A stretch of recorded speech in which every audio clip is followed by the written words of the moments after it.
Graça e paz, amados irmãos em Cristo. Desejo a todos os irmãos uma boa noite. Desejo também que nessa noite possamos crescer um pouco mais na graça e no conhecimento do Senhor Jesus, de modo que Deus assim nos abençoe por meio da leitura e da exposição da palavra do Senhor. Nós já estamos chegando aqui ao final da carta aos Hebreus, caminhamos por essa carta durante este ano e pela graça de Deus estamos chegando aí ao final. E como eu falei para os irmãos, não foi intenção nossa fazer uma exposição exaustiva da carta, até porque se fizéssemos isso levaríamos alguns anos e não poucos, para poder expor toda a carta, mas fizemos um estudo panorâmico da carta, tirando algumas ideias importantes que a carta se nos apresenta a respeito de Cristo, da obra de Cristo, da obra do Senhor Deus em Cristo Jesus em nosso favor, e assim então fazendo aquelas aplicações devidas para a nossa vida. Então, chegando ao final da carta, o autor faz as suas últimas exortações, recomendações, orientações, e conduzindo a igreja ao crescimento espiritual, ao conhecimento de Deus, ao conhecimento de Cristo e o fortalecimento da fé. Quero lembrar aos irmãos que os livros da Bíblia, as cartas que Paulo escreveu, que outros autores bíblicos escreveram, tem como alvo nos mostrar mais da pessoa, da obra, da beleza, da glória de Deus para nós, em Cristo Jesus. E naturalmente o alvo disso é de nos transformar, produzir alegria no nosso coração, levar-nos a desfrutar mais de Deus e glorificar mais a Deus segundo a vontade dele. Então, o nosso desejo é que Deus nos abençoe, que Deus nos auxilie e que Deus nos conduza a esse propósito excelente, que é conhecê-lo cada vez mais, que é experimentarmos mais de Deus, desfrutarmos mais de Deus, vermos mais a glória de Deus, a pessoa de Deus, e naturalmente proclamarmos também essas verdades espirituais para a vida de outros cristãos que necessitam de crescimento e de pessoas que nós sabemos que não são crentes ainda, mas que podem vir à conversão por meio da pregação da palavra. Então nosso desejo é que possamos crescer mais na graça e no conhecimento do Senhor Jesus. Nós faremos a leitura do texto e em seguida vamos orar e depois vamos fazer a exposição do mesmo. Então, hoje nós vamos ler do verso 7 até o verso 17 do capítulo 13 de Hebreus. Hebreus 13, do verso 17 até o verso 17. Do verso 7 ao verso 17. Diz assim a palavra do Senhor: Lembrai-vos dos vossos guias, os quais vos pregaram a palavra de Deus, e considerando atentamente o fim de sua vida, imitai a fé que tiveram. Jesus Cristo, ontem e hoje, é o mesmo e será para sempre, e o será para sempre. Não vos deixeis envolver por doutrinas várias e estranhas, porquanto o que vale é estar o coração confirmado com graça e não com alimento, pois nunca tiveram proveito os que com isso se preocuparam. Possuímos um altar do qual não tem direito de comer os que ministram no tabernáculo, pois aqueles animais cujo sangue é trazido para dentro do Santo dos Santos, pelo sumo sacerdote, como oblação pelo pecado, têm o corpo queimado fora do acampamento. Por isso foi também Jesus, para santificar o povo pelo seu próprio sangue, sofreu fora da porta. Saiamos, pois, a ele fora do arraial, levando o seu vitupério. Na verdade, não temos aqui cidade permanente, mas buscamos a que há de vir. Por meio de Jesus, pois, ofereçamos a Deus sempre sacrifício de louvor, que é o fruto de lábios que confessam o seu nome. Não negligencieis igualmente a prática do bem e a mútua cooperação, pois com tais sacrifícios Deus se compraz. Obedecei a vossos guias e sede submissos para com eles, pois velam por vossa alma, como quem deve prestar contas, para que façam isto com alegria e não gemendo, porque isto não aproveita a vós outros. Que Deus assim nos abençoe, amados irmãos, e que Deus assim nos ajude, nos auxilie e que possamos crescer na graça e no conhecimento do Senhor Jesus. Nós vamos orar então a Deus, lembrando dos nossos irmãos nas orações, né? E nós vamos então falar com Deus nesse momento. Oremos. Senhor nosso Deus e nosso grandioso Pai que estás nos céus, nós te louvamos porque o Senhor nos dá a oportunidade de mais uma vez estarmos diante da Tua Palavra, Senhor Deus, e aprendermos mais do Senhor. Pedimos que a Tua graça, ó Deus, e a Tua misericórdia e o Teu Santo Espírito nos ilumine e nos faça compreender as verdades da Tua Palavra.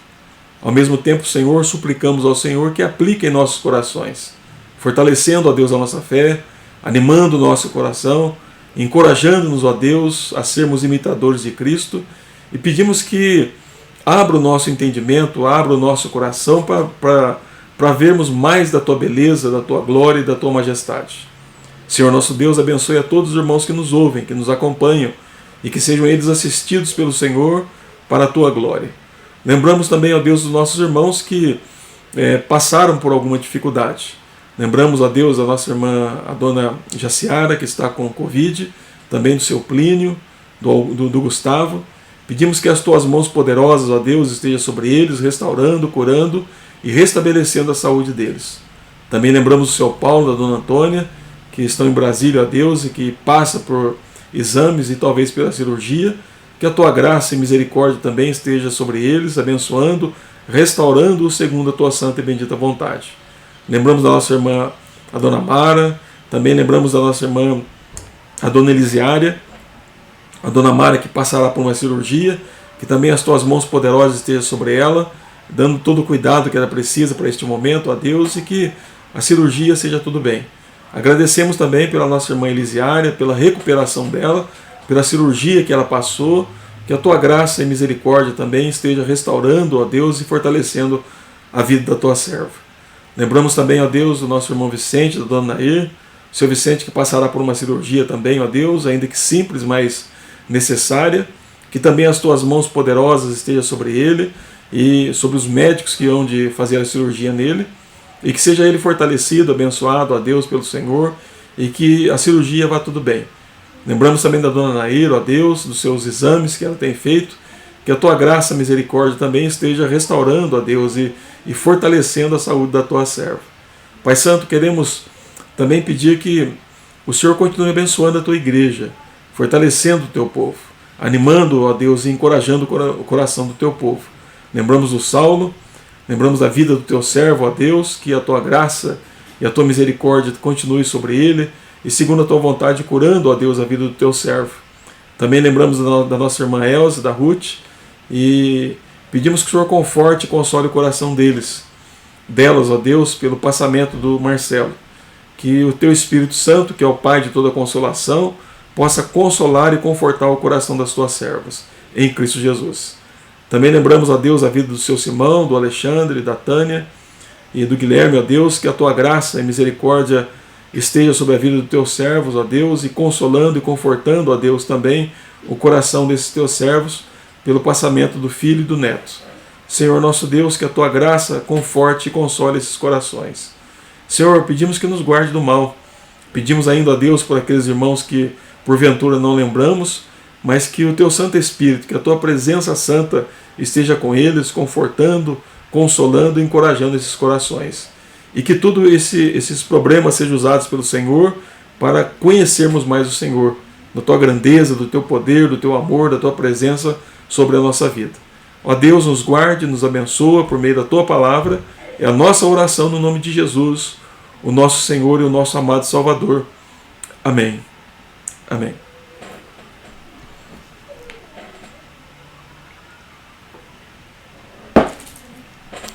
Muito bem, amados irmãos.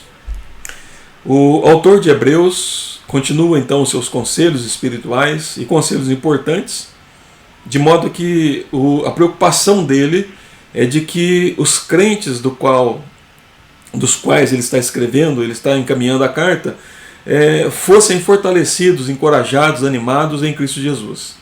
Então, ele exortou esses crentes a não abandonarem o Evangelho, a Cristo Jesus, não voltarem para o judaísmo, mas continuar na mensagem do Evangelho. E ele fez isso expondo a pessoa e a obra de Cristo, e lembrando de pessoas que viveram no passado pela fé, né, e glorificaram a Deus e foram abençoados por isso. Então, no término da carta dele, ele continua ainda dando conselhos espirituais para que esses irmãos não desanimem, não sejam enfraquecidos e não permitam, né, que o mundo induza o coração deles ao erro. E dentro desses conselhos que ele dá, ele usa aqui, irmãos, algumas exortações sobre a liderança que eles estão submetidos. A liderança passada, a liderança presente e o próprio Senhor Jesus Cristo. Então, como é que ele faz isso? No verso 7 ele diz assim: lembrai-vos os vossos guias, os quais vos pregaram a palavra de Deus, e considerando atentamente o fim de sua vida, imitai a fé que tiveram. Então veja que ele está aqui lembrando esses crentes de líderes passados que eles tiveram. E, desculpem, tudo indica que esses líderes eram homens que eram comprometidos com Deus e com a palavra de Deus, e que se preocupavam com a fé e com o bem-estar espiritual desses irmãos. Esses irmãos também que eles deveriam lembrar da fé daqueles líderes que passaram.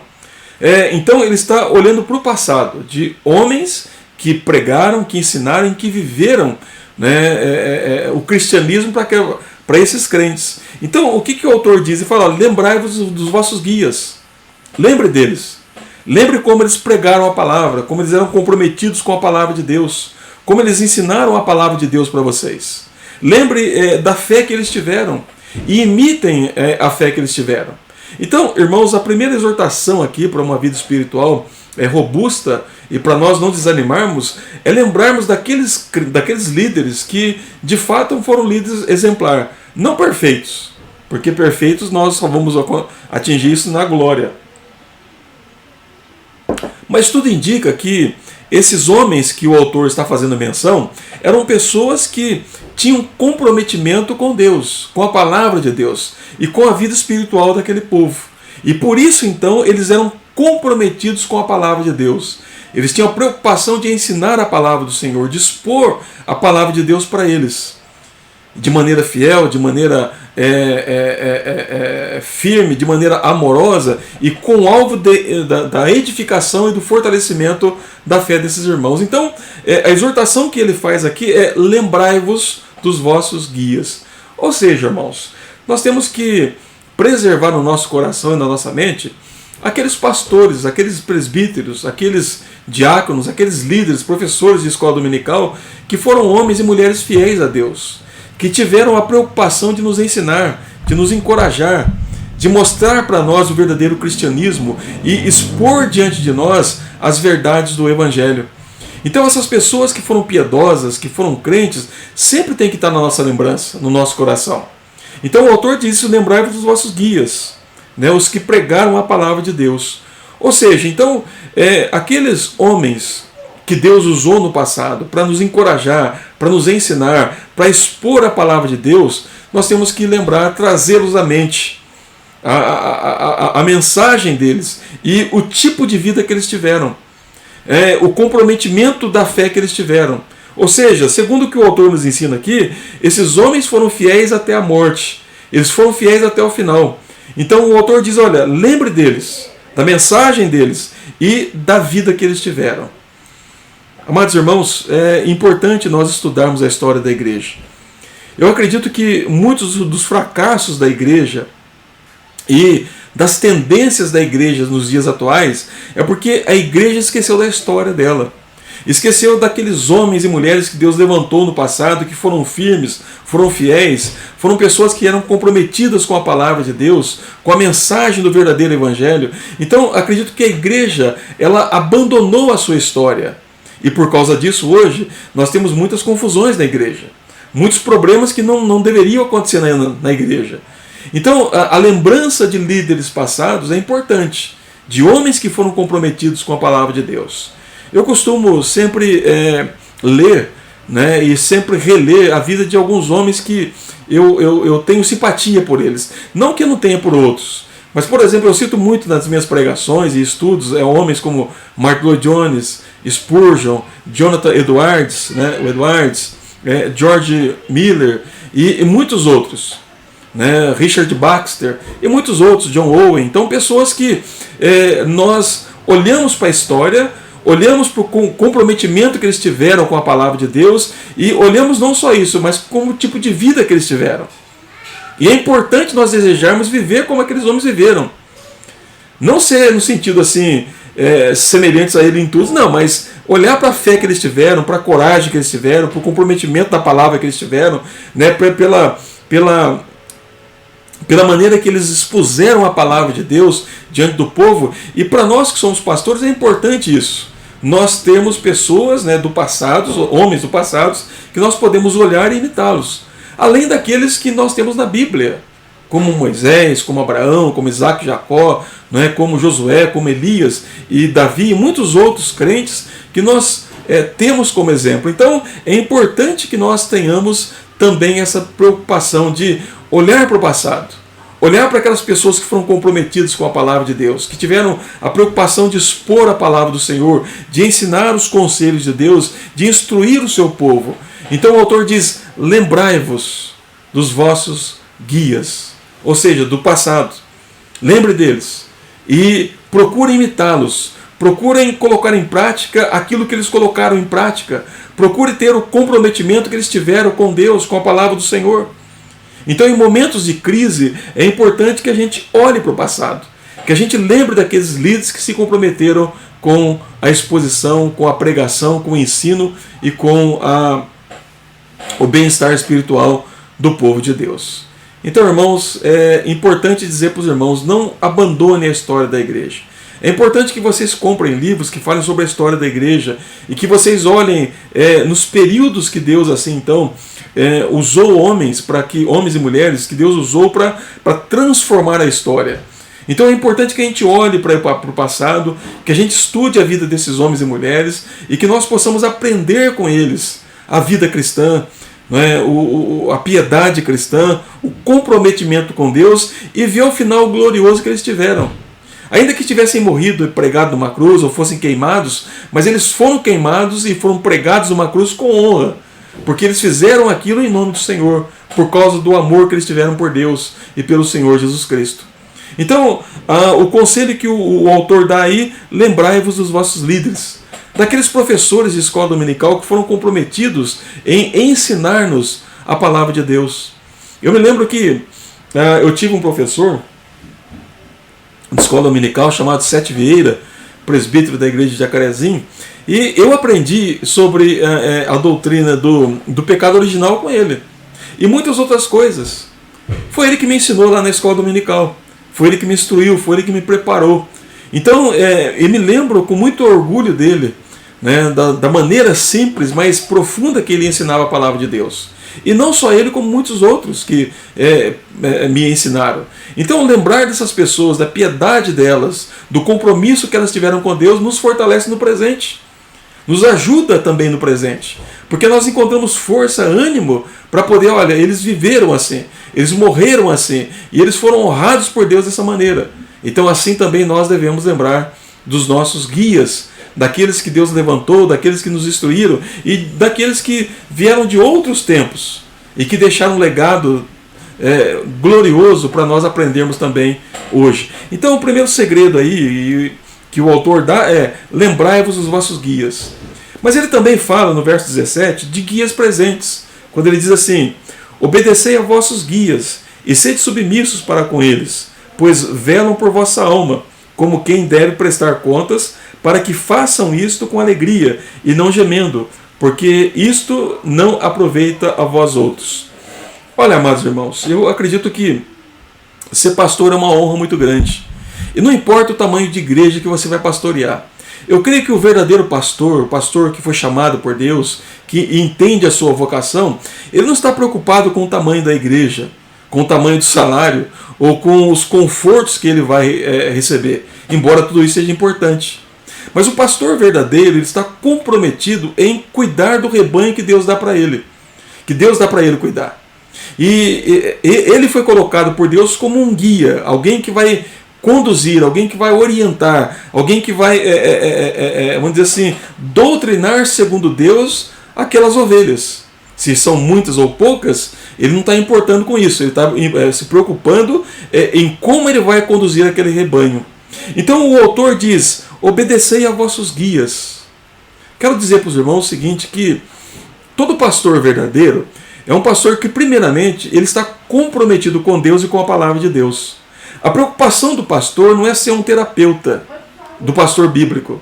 Não é ser um terapeuta, não é ser alguém que fica bajulando, ou alguém que fica buscando, vamos dizer assim, ser amigo de fulano e cicrano para se beneficiar disso, não. O pastor é um guia, é alguém que foi colocado por Deus para orientar, para pastorear e para cuidar do coração, da alma daquela ovelha, seja muitas ou seja poucas. Ele é colocado por Deus. Então ele precisa fazer isso reconhecendo que ele foi chamado por Deus para isso.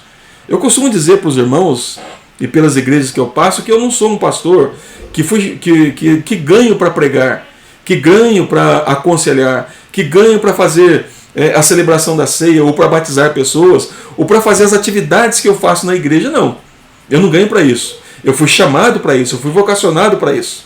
Então o pastor, quando ele faz um trabalho para a igreja, ele faz porque ele é vocacionado. Agora, por que ele recebe? Porque também é um mandamento de Deus. Paulo, ele vai ensinar isso aqui: seja digno de dobrado honorário aqueles que presidem, por meio da palavra. Ou seja, então a igreja também compreende que ela foi chamada e vocacionada para sustentar um pastor, para cuidar também do pastor, para dar a ele o suporte que ele precisa para poder dedicar o seu tempo para instruir, para pastorear e para, vamos dizer assim, apacentar o rebanho de Deus.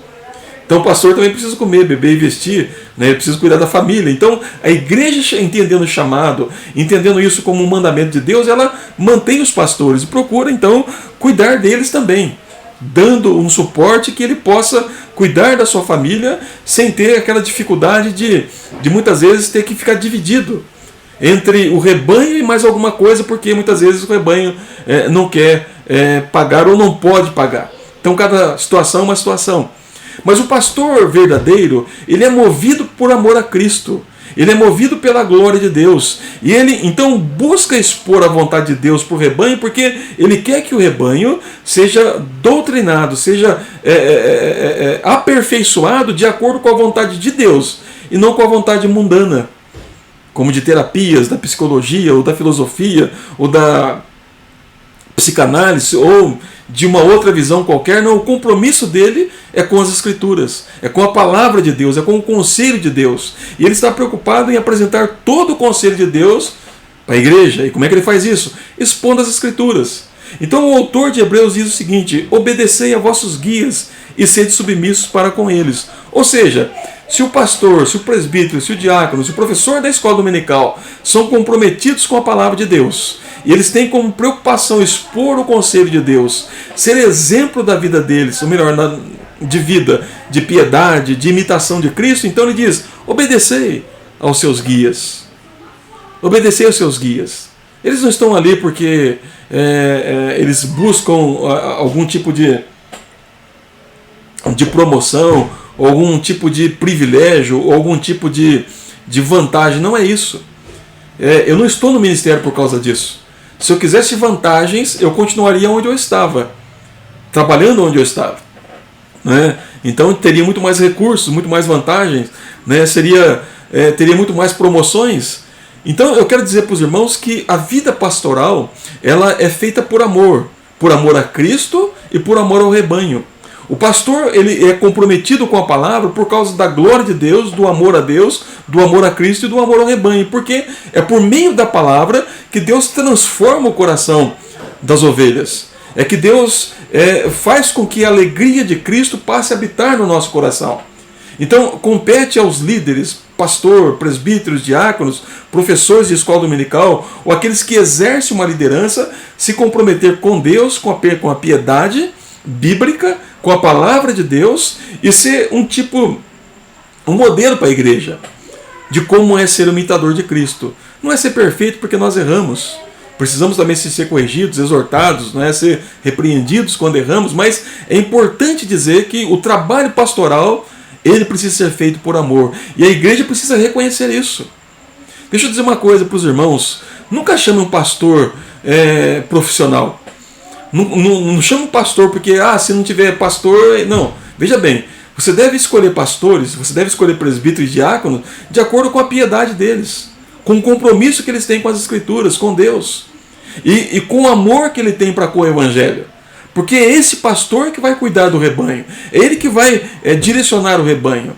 O pastor também não é um gerente da igreja, não é aquele que vem para dizer, não, ele vai junto com um conselho, que é o nosso caso como igreja presbiteriana, nós vamos pastorear juntos com outros pastores, que nós chamamos de presbíteros, né? Assim como eu sou um presbítero, nós vamos pastorear e cuidar juntos do rebanho, de acordo com a vontade de Deus. Mas o pastor não está ali para fazer tudo. Né? Ele não está ali para... Não, o pastor está ali para cuidar da alma desse rebanho, de acordo com a vontade de Deus. Então, meus irmãos, o que o autor de Hebreus diz? Lembre, agora ele diz, e obedecei os seus guias. Aqueles que têm compromisso com a palavra, aqueles que têm compromisso com as Escrituras, aqueles que têm compromisso com uma vida de piedade, aqueles que têm compromisso com Deus e com o Evangelho do Senhor Jesus Cristo. Então o autor diz, obedecei a vosso guia e sede submissos para com eles. Olha, irmãos, eu creio o seguinte, que é difícil muitas vezes para um pastor, quando ele ensina corretamente a Bíblia, e a igreja não quer obedecer. A igreja não quer submeter aquilo. Isso é difícil muitas vezes. Porque, vamos lembrar de Jeremias, né? Sempre a gente ouve falar que Jeremias era um profeta chorão. Eu acredito que Jeremias era um pastor, era um profeta que amava o povo, o seu povo. E quando ele pregava para o povo, ele queria o bem do povo. Mas qual que era o problema? O povo não queria ouvi-lo. O povo tratava Jeremias como um traidor. Jeremias vinha e dizia tudo que Deus havia dito. E o povo dizia, olha, esse homem é um traidor. Esse homem está contra nós. Esse homem quer o nosso mal. Aí apareciam os falsos profetas, paz, alegria. E o povo corria atrás deles. Mas Jeremias, que estava pregando o verdadeiro evangelho, eles não queriam ouvir. Então Jeremias lamentava por isso, porque sabia qual seria o final do povo. Porque ele estava comprometido com Deus. Ele estava comprometido com a palavra de Deus. E uma vez que o povo não ouvisse a palavra de Deus, eles iam colher consequências drásticas por causa disso. E Jeremias lamentava. Jeremias chorava sim, mas chorava por amor ao povo. Chorava por tristeza, porque sabia qual seria o final do povo em não ouvir a palavra e não obedecer a palavra.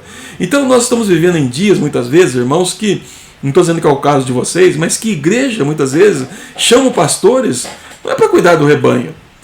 É porque eles querem um profissional no púlpito que pregue lá aquilo que eles gostam que pregue. Fale as coisas que eles gostam de ouvir. Ou fazem as coisas que eles gostam que deveriam fazer. Então deixa eu dizer uma coisa para os irmãos. O pastor não é gerente da igreja. O pastor, ele não é vamos dizer assim, o administrador mor da igreja.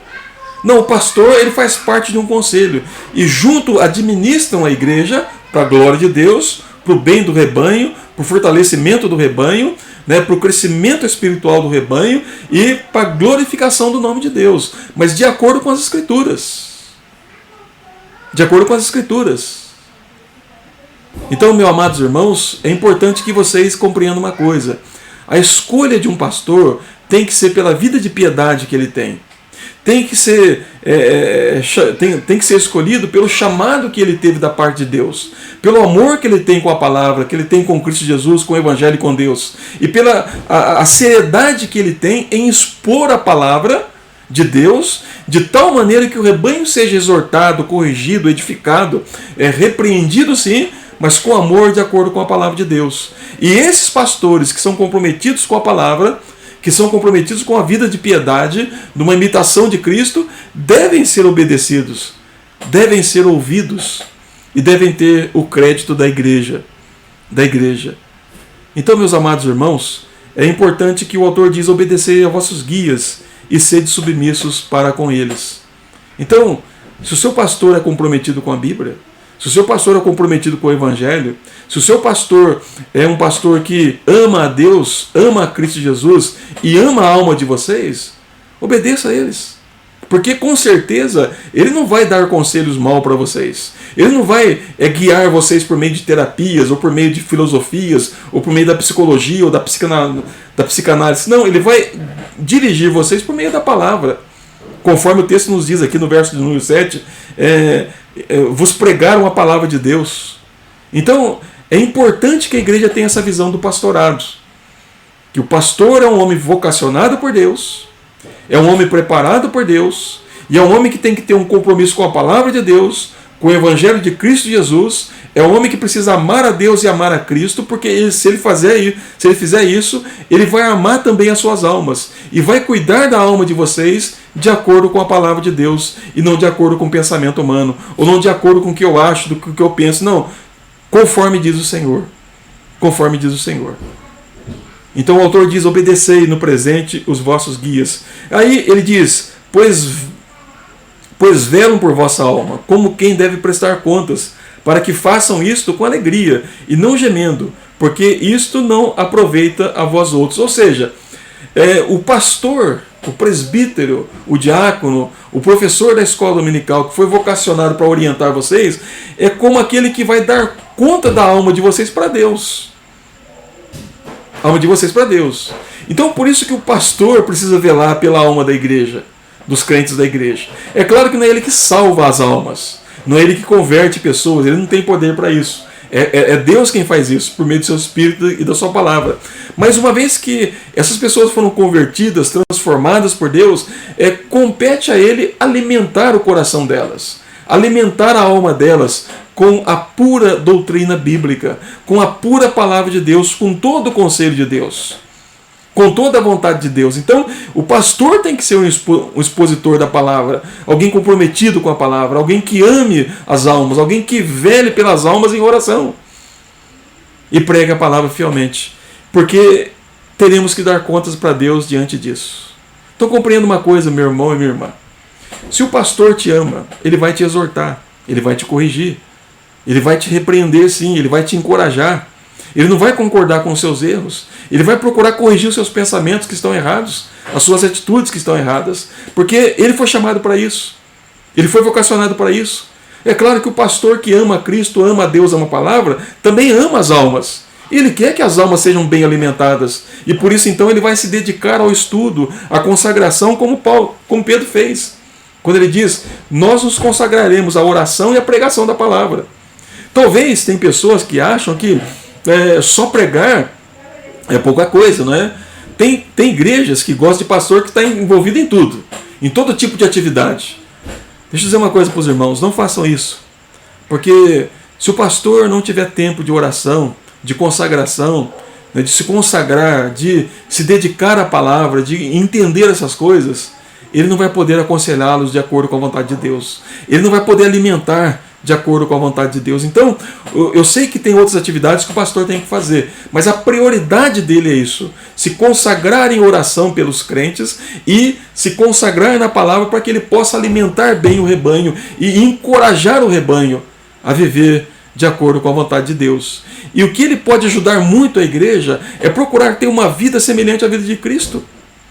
Ele pode ilustrar a pregação dele vivendo como Cristo Jesus, sendo amoroso, sendo paciente, sendo uma pessoa santa, piedosa, uma pessoa que odeia o pecado, que não tem compromisso com a mentira, com a falsidade, mas é alguém que ama a Deus e que quer viver uma vida piedosa assim como Cristo viveu.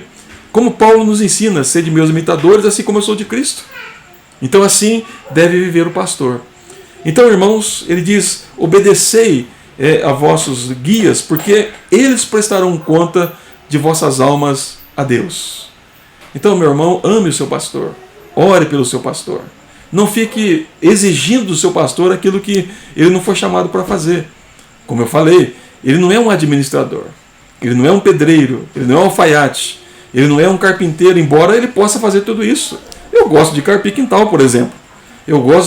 Eu tenho algumas técnicas de marcenaria, mas eu me dedico mais ao estudo, à pregação do Evangelho, para alimentar bem o rebanho. Agora, eu não sou um multi-pastor que faz tudo, não. Eu tenho as minhas limitações.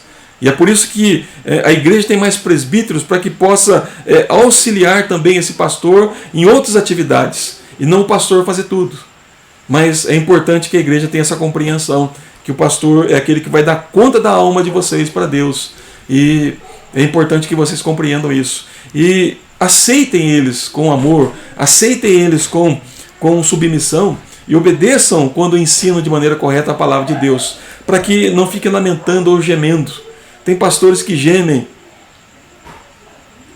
diante de membros de igreja que muitas vezes são rebeldes, não querem ouvir, não querem obedecer, não querem escutar os seus conselhos, acham que o pastor é um intruso, né, que fica intrometendo na vida deles, ou porque talvez o pastor repreendeu. Não, todo pai que ama, toda mãe que ama e todo líder que ama, ele repreende, ele exorta, ele encoraja, ele alimenta, ele fortalece, porque é assim que deve ser feito, de acordo com a vontade de Deus. Então no presente ele diz, obedecei.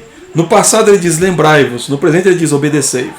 Mas pode ser que no futuro nós não tenhamos mais pastores firmes, líderes firmes que nós poderíamos seguir. Então o que nós temos que fazer? Voltemos para o verso 8. Ele diz, Jesus Cristo, ontem e hoje, é o mesmo e será para sempre. Ele diz, e foque no pastor maior, no pastor maior que é Cristo Jesus. Porque Cristo Jesus, o que ele foi ontem, ele é hoje e será por toda a eternidade. Assim como Cristo, quando Cristo se encarnou, da maneira que ele cuidou das pessoas, da maneira que ele cuidou dos seus apóstolos, das suas ovelhas, da maneira que ele aconselhou, que ele viveu, que ele amou, que ele encorajou, que ele fortaleceu, que ele curou, que ele restaurou, que ele, vamos dizer assim, que ele deu alegria para o coração deles, ele continua sendo o mesmo hoje. Ele não muda. Então devemos olhar para Cristo Jesus, que é o autor e consumador da nossa fé, que é o nosso pastor maior, o pastor que é o pastor de fato mesmo. Ele é o pastor verdadeiro. Ele é o pastor do Salmo 23, ele é o pastor de Isaías, ou melhor, de Ezequiel, capítulo 33 e 36. Então ele é o pastor verdadeiro. Aquele que cuida, aquele que busca, aquele que alimenta, aquele que encoraja, aquele que salva, aquele que fortalece, aquele que redime, aquele que purifica, aquele que nos anima em todas as coisas. Então ele é o maior modelo para nós. Então o autor de Hebreus diz, olha, lembrai-vos dos seus pastores passados, obedecei os seus pastores presentes, mas ele diz, mas olhe para o maior de todos, Cristo Jesus, que aquilo que ele foi ontem, ele continua sendo hoje e será o mesmo eternamente. Eternamente. Então, meus irmãos, devemos olhar para frente, para Cristo Jesus, que é o maior pastor nosso. Ele está presente comigo, assim como ele está presente com você. Ele está preocupado com tudo que é em mim. Ele está envolvido com a minha vida e com a sua vida 100%. Não há detalhe, não há vamos dizer, coisas pequenas que ele não esteja envolvido. Tanto é que ele diz que Deus está envolvido com o nosso fio de cabelo. Então Cristo é um pastor que está cuidando de tudo que há em nós. Eu citei um exemplo domingo, né? E eu me lembro que a minha filha fez um risquinho na perna e ela falou assim, pai, vamos orar? Eu falei, por que, filha? Porque eu fiz um risco na perna aqui, vamos pedir para o Papai do Céu curar. Aí fui orar com ela. E ela está certa, Deus está preocupado até com aquele risquinho da perna ali, nossa. Então, Cristo é o nosso pastor perfeito. Ele é o pastor que está envolvido conosco perfeitamente. Então, aquilo que ele foi nos evangelhos, ele continua sendo o mesmo hoje e será o mesmo eternamente. O pastor que ama, que cuida, que ampara, que está presente, que está preocupado com todas as suas ovelhas, com todas as partes da vida dela, do corpo dela, com toda a existência dela. E é o pastor que não só está preocupado, mas que também providencia, que alimenta, que cuida, que ampara e que fortalece seu povo em toda e qualquer situação. Então devemos olhar para ele e devemos lembrar que ele é assim hoje, será assim amanhã e será assim eternamente. O amor dele por nós jamais acabará. A bondade dele por nós jamais acabará. O cuidado dele por nós jamais acabará. Ele sempre há de cuidar, de nos amparar em toda a situação. Em toda a situação. Então, irmãos, o autor diz, lembre dos pastores passados. Obedeça os pastores presentes, que estão comprometidos com a palavra, com Deus, com as Escrituras e com o cuidado de vocês. Ele diz, e olhe para o pastor maior, aquele que é maior de todos, Cristo Jesus, que é o ponto maior, que é o pastor maior, que é o pastor supremo. E ele, e além dele não há outro, que ame mais o seu povo, que cuide mais do seu povo, que ampare mais o seu povo em toda e qualquer situação, em todos os momentos. E aquilo que ele foi nos evangelhos, ele continua sendo hoje e será por toda a eternidade. Um pastor que dá vida, um pastor que ama, um pastor que cuida, um pastor que ampara, um pastor que edifica, um pastor que salva, um pastor que abre a visão, um pastor que cura, um pastor que ressuscita, um pastor que nos dá um novo coração e um pastor que nos guia até a presença de Deus e nos alimenta com a glória e com a majestade e a beleza de Deus. Ele enche o nosso coração. Quem vê a mim vê o Pai. É assim que ele diz. E ele ora para o seu povo dizendo: Pai, onde eu estiver, esteja comigo aquele que me destes, para que vejam a minha glória, glória que ele tinha antes da fundação do mundo. Então, Cristo é o pastor, que ele diz: eu sou o bom pastor, e o bom pastor dá vida para suas ovelhas. Ele diz: eu sou o bom pastor, e vim para que tenham vida e a tenham em abundância. Esse é o nosso pastor, Cristo Jesus, o pastor perfeito, que não falha, que não tem falhas nenhuma, e que está cuidando de tudo em nós. Então ele diz: Jesus Cristo, ontem e hoje é o mesmo e será para sempre. Então, se talvez no futuro nós não tivermos bons pastores aqui na terra, devemos olhar para Cristo Jesus. No passado, Deus nos deu bons pastores. No presente, Deus nos tem dado bons pastores. E se no futuro não tivermos, devemos olhar para Cristo e entender que Cristo providenciará para nós aquilo que nós precisamos. Porque Ele é o pastor perfeito. Ele é o pastor que nos alimenta, que cuida de nós e que nos fortalece. Então, meus amados irmãos, é importante que pensamos nisso. E por fim, irmãos, eu quero apenas aí fazer uma consideração do verso 9, que diz assim: não vos deixei envolver por doutrinas várias e estranhas, porquanto o que vale é estar o coração firmado com graça e não com alimentos, pois nunca tiveram proveito os que com isso se preocuparam. Quero dizer uma coisa para os irmãos aqui. Além dos nossos guias e Cristo como pastor perfeito, Cristo nos deu o cristianismo bíblico e verdadeiro. A única religião, a única que nos liga a Deus é o cristianismo verdadeiro que Cristo deixou. Então não é o judaísmo, não são as outras seitas, é o verdadeiro evangelho. Então o que o autor diz? Não fiquem se ocupando com essas coisas. Não permitam que outros pensamentos, outras doutrinas, outros costumes ou modos venham tirar do seu coração a paz. Mas olhe para o cristianismo bíblico, olhe para o verdadeiro evangelho que Cristo Jesus deixou. Leia o Sermão do Monte, os irmãos vão ver o que é o verdadeiro evangelho. Como é que vive um crente verdadeiro no capítulo 5. Qual é a atitude de fé que eles têm diante de Deus. Então é importante que nós compreendamos isso. Ou seja, abrace o evangelho, abrace o verdadeiro cristianismo e vivam o verdadeiro cristianismo com toda a intensidade. Não deixem se levar por outras doutrinas, por outros pensamentos. Olhem para o evangelho. Olhe para o poder do evangelho, porque o evangelho nos revela Deus, o evangelho nos dá Deus, o evangelho nos dá Cristo Jesus, o evangelho nos faz conhecer o poder do Espírito Santo em nossa vida. Então é Ele que transforma, é Ele que muda, é Ele que regenera, é Ele que nos dá uma outra disposição de coração, e não são outras seitas. Então, irmãos, o autor diz: cuidado, não se permitam ou não permitam que outros te influenciem para o erro, mas olhem para o verdadeiro evangelho, e ele diz isso nessas palavras: não vos deixei envolver por doutrinas várias e estranhas, mas com as doutrinas bíblicas, que salva, que restaura, que transforma, que edifica, que encoraja, que nos dá um novo gozo, uma nova alegria em Cristo Jesus. E a alegria de Deus é que vem habitar em nosso coração. Então, meus irmãos, tomem cuidados. Tomem cuidados. Olhem para Cristo. Obedeça os pastores que estão comprometidos com Cristo Jesus, com a palavra dele, com Deus, que amam suas almas. Leia a história da igreja. Vê os bons exemplos que a história da igreja nos deixou, de homens e mulheres piedosos que viveram para a glória de Deus. Então, olhem para isso e procurem imitá-los, viver como eles, praticar aquilo que eles praticaram, viver a fé que eles viveram, encorajados e firmes em Cristo Jesus. E não se deixem levar por doutrinas várias. Então, meu irmão, minha irmã, que Deus te abençoe, que Deus te fortaleça, que Deus te encoraje, que Deus te anime, que Deus te dê o gozo que está em Cristo Jesus no seu coração e que você possa experimentar do verdadeiro evangelho e ter uma vida dinâmica, uma vida cheia de paz, de alegria, de longanimidade, de amor, de domínio próprio, de fidelidade, de gozo em Cristo Jesus. É isso que a palavra de Deus quer nos proporcionar quando ela diz: lembrai-vos dos vossos líderes, Obedecei os vossos guias e olhem para Cristo Jesus. E não se deixe levar por outras doutrinas. Que Deus te abençoe, que Deus te fortaleça, que Deus te encoraje e que Deus te anime em Cristo Jesus. Que Deus dê uma boa noite para os irmãos e que Deus use a palavra dele para edificação do coração de cada irmão em Cristo Jesus.